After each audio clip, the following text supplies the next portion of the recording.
ନମସ୍କାର ବନ୍ଧୁଗଣ। ଆଜି ଆମେ ଗୋଟିଏ ଛୋଟିଆ ଗଛ ବିଷୟରେ ଆଲୋଚନା କରିବା। ଗଛଟି ଛୋଟ କି ତା ଫଳ ଏତେ ସ୍ୱାଦିଷ୍ଟ ଆପଣ ଇମାଜିନ୍ କରିପାରିବେ ନାହିଁ। ତା'ର ନାମ ହେଲା ଲିଚୁ ଗଛ।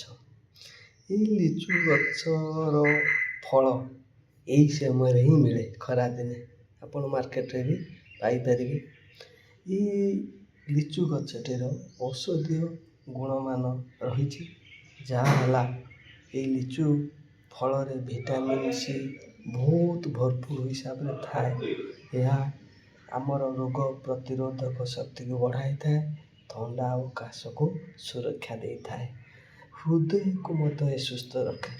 ଏହି ଲିଚୁରେ ପୋଟାସିୟମ୍ ଓ ଆଣ୍ଟିଅକ୍ସିଡେଣ୍ଟ ରହିଥାଏ, ତେଣୁ ଏହା ହାର୍ଟକୁ ଭଲରେ ରଖେ ଏବଂ ରକ୍ତଚାପ ନିୟନ୍ତ୍ରଣକୁ କଣ୍ଟ୍ରୋଲ କରିଥାଏ। ଚର୍ମକୁ ସୁନ୍ଦର ଓ ସତେଜ କରିଥାଏ। ଏଇ ଲିଚୁ ଖାଇଲେ ସୁସ୍ଥ ରହିବାର ନଜିର ରହିଛି। ଭିଟାମିନ୍ ସି ଏ ଫଳରେ ଥିବାରୁ ଏହା ଚର୍ମକୁ ସତେଜ ରଖିଥାଏ।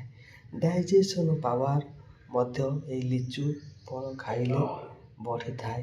ଗ୍ୟାସ୍ ପେଟରେ ଯଦି ଥିବ, ଏ ଲିଚୁ ଫଳ ଖାଇବାରେ ଭଲ ହୋଇଥାଏ। ତେଣୁ ପ୍ରାକୃତିକ ଚିନି ଓ କାର୍ବୋହାଇଡ୍ରେଟ୍ ଏହି ଲିଚୁ ଫଳରେ ଅଛି। କ୍ୟାନ୍ସର ଓ ଡାଇବେଟିସ୍ ମଧ୍ୟ ଏ ଲିଚୁ ଫଳ ସୁରକ୍ଷା ଦେଇଥାଏ ବା ଭଲରେ ରଖିଥାଏ। ତେଣୁ ଆପଣମାନଙ୍କୁ ଅନୁରୋଧ, ଏ ଛୋଟିଆ ଗଛ ହେଲେ ବି ତା'ର ଫଳର ଏତେ ସ୍ୱାଦିଷ୍ଟ ଏବଂ ଏତେ ମଧୁର ଆଉ ଏତେ ଔଷଧୀୟ ଗୁଣ ଥିବାରୁ ଏହାକୁ ଆପଣମାନେ ଲଗାନ୍ତୁ, ଭରପୁର ଫାଇଦା ନିଅନ୍ତୁ। ସ୍ୱାସ୍ଥ୍ୟ ହିଁ ସମ୍ପଦ। ପ୍ରତ୍ୟେକ ଜିନିଷର ଉପକାରିତା ଅଛି, ତେଣୁ ଏଇଭଳି ଔଷଧୀୟ ଫଳକୁ ଆପଣ ଖାଆନ୍ତୁ, ସୁସ୍ଥରେ ରୁହନ୍ତୁ। ଜୟ ଜଗନ୍ନାଥ।